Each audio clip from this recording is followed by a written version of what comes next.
हत्याएं की जा रही हैं, घर तोड़े जा रहे हैं, उनके पूजा स्थलों पर कब्जा प्रशासन की मदद से किए जा रहे हैं। अगर आप करा सकते हैं तो आप कराइए। नहीं अध्यक्ष महोदय, जब कभी भी हम लोगों को मौका मिलेगा तो जाति जनगणना कराने का काम हम लोग करेंगे। जो हालात उत्तर प्रदेश में हैं, ऐसे हालात कभी किसी ने पहले नहीं देखे। गरीबी के रेखा से नीचे रहने वाले लोगों की पर कैपिटा इनकम क्या है? अगर आपकी अर्थव्यवस्था ऊंचाई पर जा रही है तो हमारे जो गरीब लोग हैं, जो 60% गरीब लोग हैं, उनकी पर कैपिटा इनकम क्या है? और जहां समय समय पर सरकार अपने आंकड़े देती है, कम से कम ये आंकड़े भी दे दे कि गरीबी रेखा पर जो नीचे रहने वाले लोग हैं उनकी पर कैपिटा इनकम क्या है। इससे स्पष्ट हो जाएगा कि 5% लोगों की पर कैपिटा इनकम क्या है। हमारा प्रेमबली कहता है कि धर्म निरपेक्ष गणराज्य बने, राज्य की निगाह में सभी धर्म सम्मान हैं। हमारा सेकुलरिज्म हमें रिलीजियस इक्वलिटी का रास्ता दिखाता है। यही न अर्थ इसका है। क्या इस पर सरकार अमल कर रही है? देश के 20 करोड़ से ज्यादा अल्पसंख्यकों के, विशेषकर मुसलमानों को दूसरे दर्जे का नागरिक बना देने का प्रयास चल रहा है। उन पर हो रहे अत्याचार प्रतिदिन बढ़ते जा रहे हैं। उनकी संपत्ति को लूटा जा रहा है, हत्याएं की जा रही हैं, घर तोड़े जा रहे हैं, उनके पूजा स्थलों पर कब्जा प्रशासन की मदद से किए जा रहे हैं। अगर ये धर्मनिरपेक्षता, तो धर्म शासित राज्य की क्या परिभाषा है?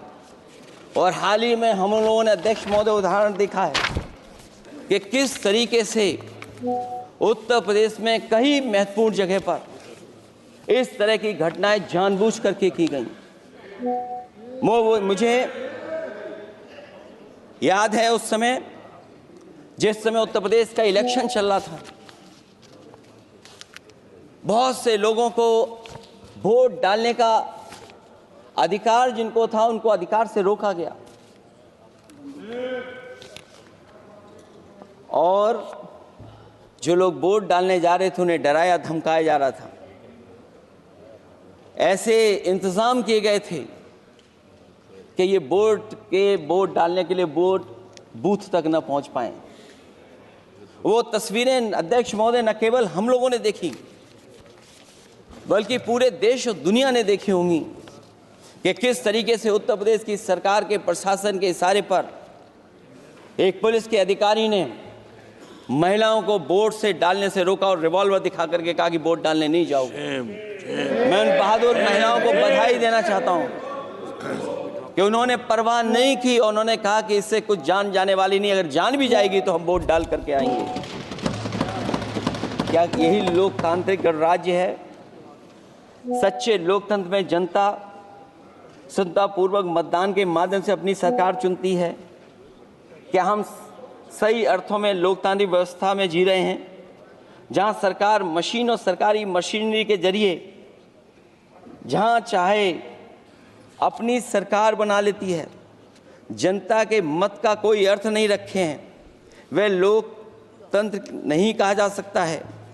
यह व्यवस्था जब तेजी से लोकतंत्र में तानाशाही की तरफ बढ़ रही है, हिटलर ने भी तो जनता द्वारा चुने जाने के बाद संविधान में संशोधन करके तानाशाही कायम कर दी थी।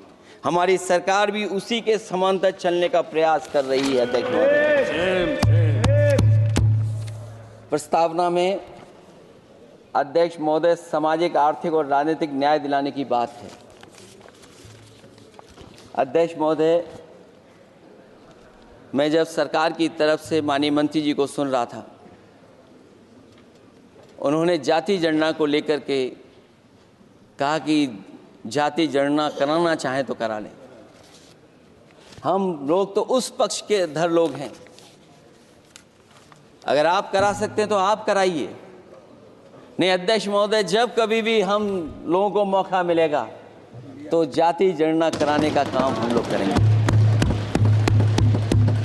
सामाजिक न्याय, समाज के अनुसूचित जाति, अनुसूचित जनजाति और अन्य पिछड़े वर्गों को न्याय दिलाने का बड़ा अस्त्र आरक्षण था, उसे समाप्त कर दिया गया है। आउटसोर्सिंग और कॉन्ट्रैक्ट बेसिस पर थोड़ी बहुत नौकरियां जो दी जा रही हैं, उनमें दलितों और पिछड़ों का कोई आरक्षण नहीं है। शिक्षण संस्थाओं और विश्वविद्यालय में प्रोफेसर्स और वाइस चांसलर के चयन के समय इनके आगे लिख दिया जाता है, एक नया शब्द का इजाद हुआ, NFS, नॉट फाउंड सुटेबल। सरकारी उपक्रम बेच दिए, प्राइवेट उपक्रमों में कोई आरक्षण नहीं है। अध्यक्ष महोदय, शिक्षा मंत्री जी सूची जारी करें, और अगर ये बात कहीं भी गलत है तो शिक्षा मंत्री जी सूची जारी कर दें। देश के सभी केंद्रीय विश्वविद्यालयों के वाइस चांसलर की ओर प्रोफेसर्स की एक, मैं तो कहूंगा अध्यक्ष महोदय कि शिक्षा मंत्री जी अगर ये सूची जारी कर दें कि जितनी भी सेंट्रल यूनिवर्सिटीज़ हैं और उनके माध्यम से जितने भी प्रोफेसर्स का अपॉइंटमेंट हुआ है, सब बात साफ हो जाएगी। आप केवल देश के 10% लोगों को ही ख्याल रख रहे हैं, बाकी 90% लोगों का आप ख्याल नहीं रख पा रहे हैं। और जाति जनगणना कभी जाति में भेदभाव नहीं बढ़ाएगा अध्यक्ष महोदय। जाति जनगणना जातियों के बीच दूरियां कम करेगा और तमाम हमारे ऐसे समाज के लोग जिनको न्याय नहीं मिला, जिनको अधिकार नहीं मिला है, अध्यक्ष महोदय कम से कम जाति जनगणना के बाद उन्हें अधिकार और सम्मान दिलाने का काम भी हो सकेगा। इसलिए हम इसके पक्ष में हैं। आर्टिकल 14 कानून के समक्ष समानता, भारत के अंदर किसी भी व्यक्ति को राज्य कानून के समक्ष समानता को डिनाई नहीं कर सकता है। हो क्या रहा है, एक ही कानून कुछ लोगों के लिए अलग है और दूसरों के लिए अलग। अगर सत्ता पक्ष का व्यक्ति गेरुआ गमछा पहनकर अधिकारियों को गाली दे दे तो जी हजूरी, और दूसरा न्याय मांगने जाए तो उसे लाठी। क्या ये अनुच्छेद 14 का अनुपालन हो रहा है? जो हालात उत्तर प्रदेश में हैं, ऐसे हालात कभी किसी ने पहले नहीं देखे।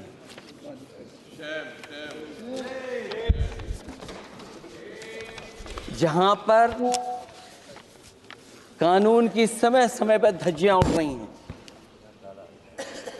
और अध्यक्ष महोदय, केवल एक घटना नहीं मैं कहना चाहता हूं, ऐसी तमाम घटनाएं हैं जिनके बारे में मैं कह सकता हूं।